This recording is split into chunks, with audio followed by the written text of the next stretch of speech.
एक किसान के 3 बेटे थे और तीनों के अलग अलग गुण थे। बड़ा लड़का जीव जानवरों की भाषा समझ पाता था। बीच वाला बेटा जमीन के नीचे क्या है वो बहुत दूर तक देख पाता था और छोटा बेटा हवा से भी तेज भागता था। वो अपनी जमीन पे खेतीबाड़ी करके अपना दिन गुजारते थे।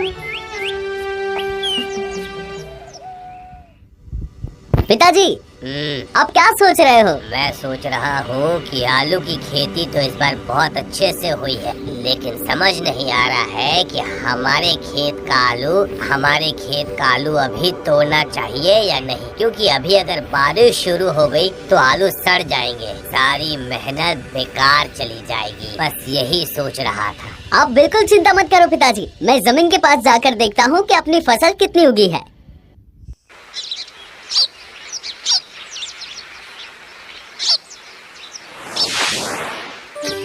अरे बेटे, कुछ समझ में आया? पिताजी, सारे आलू अच्छे से तैयार हो गए हैं। अरे वाह, बढ़िया बढ़िया बढ़िया।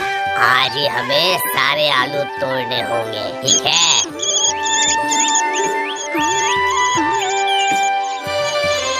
बाबा, आज तूफान आने की संभावना है। क्या बोल रहा है? कब? कैसे?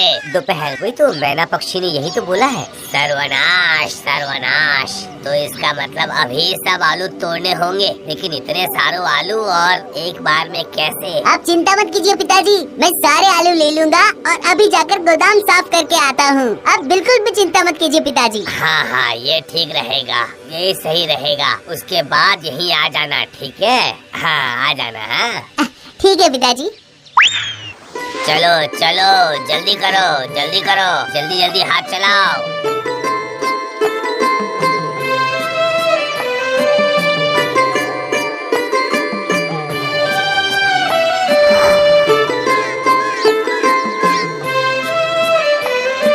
अरे ओ नंदू भैया, बाजार से आ रहे हैं क्या?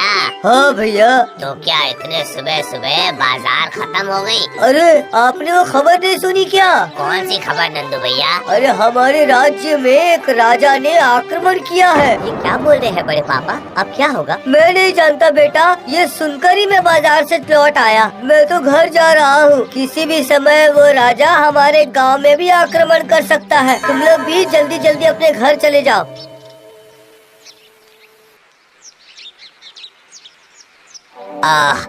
अरे लेकिन आलू तो अभी सारे तोड़े ही नहीं गए। पिताजी, पिताजी सुना आपने?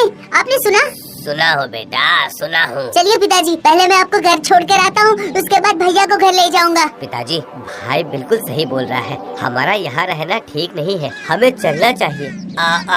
ठीक है ठीक है, तो चलो चलो सब।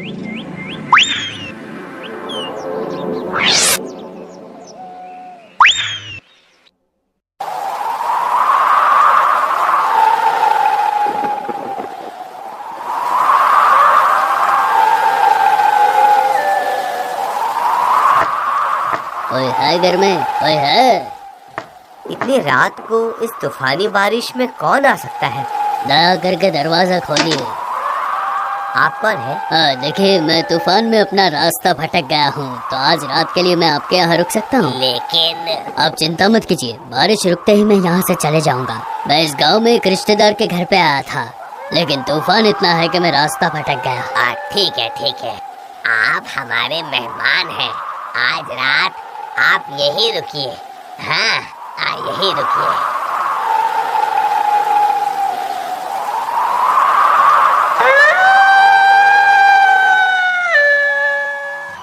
प्रणाम महाराज। राजा? राजा कौन है? क्यों महाराज, आप तो इसी राज्य के राजा है ना? बोलिए। लेकिन तुम्हें कैसे पता चला कि मैं राजा हूँ? मेरे पोशाक से तो ऐसा नहीं लगता कि मैं राजा हूँ। महाराज, मैं सियार के चिल्लाने से समझ चुका हूँ। आप रूप बदल कर आए हैं। दुश्मन से अपने आप को बचाने के लिए हमारे घर आश्रय लिए हैं। आप बिल्कुल यहाँ रह सकते हैं। हम लोग 3 भाई हैं, हम लोग आपकी रक्षा करेंगे। अरे वाह, ये तो बहुत ही अद्भुत गुण है कि जीव जानवरों की भी भाषा समझ पाते हो। क्या बात है, क्या बात है। तुम्हारे पास और भी कोई गुण है? जिस गुण से मैं अपना हारा हुआ राज्य भी वापस पा सकूं। महाराज दरअसल बात यह है कि हम तीनों में कुछ अलग अलग गुण हैं। मेरा बड़ा भाई जीव जानवरों की भाषा भी बोल पाता है और समझ भी पाता है, और मैं जमीन के नीचे बहुत दूर तक देख पाता हूँ, और मेरा छोटा भाई हवा से भी तेज भाग सकता है। वाह वाह वाह वाह, मुझे लगता है कि ये गुण से मैं हारा हुआ राज्य भी वापस पा सकता हूँ। सुनो सुनो, मैं मेरे शयन कक्ष में सोता हूँ तो उसके नीचे 10 फीट अंदर मेरी एक जादुई तलवार पड़ी हुई है। अगर वो मुझे आज रात मिल जाए तो कल सुबह मैं शत्रुओं को हरा सकता हूँ और मेरा राज्य भी वापस पा सकता हूँ। लेकिन समस्या ये है कि दुश्मनों से बचने के लिए मेरे शयन कक्ष के जैसे 100 शयन कक्ष हैं। मुझे नहीं पता कि कौन से शयन कक्ष के नीचे वो जादुई तलवार रखी है, और असल शयन कक्ष कौन सा है वो ही मुझे नहीं पता। वो हमें ढूंढना ही होगा, वहाँ की जमीन खोदकर हमें देखना होगा कि वो तलवार है कहाँ। आप बिल्कुल चिंता मत कीजिए महाराज, हम लोग जाएंगे और जितनी जल्दी संभव हो सके आपकी तलवार आपको आप तक पहुंचा दें। लेकिन तुम लोग वहाँ तक पहुँचोगे कैसे? दुश्मनों ने मेरे महल को चारों ओर से घेर लिया है, हर जगह पहरा लगा हुआ है। उसकी आप चिंता मत कीजिए महाराज, मैं इतना तेज जाऊंगा कि मुझे कोई देख ही नहीं पाएगा। ये बोलकर पिताजी और राजा का आशीर्वाद लेके तीनों भाई वहाँ से निकल गए।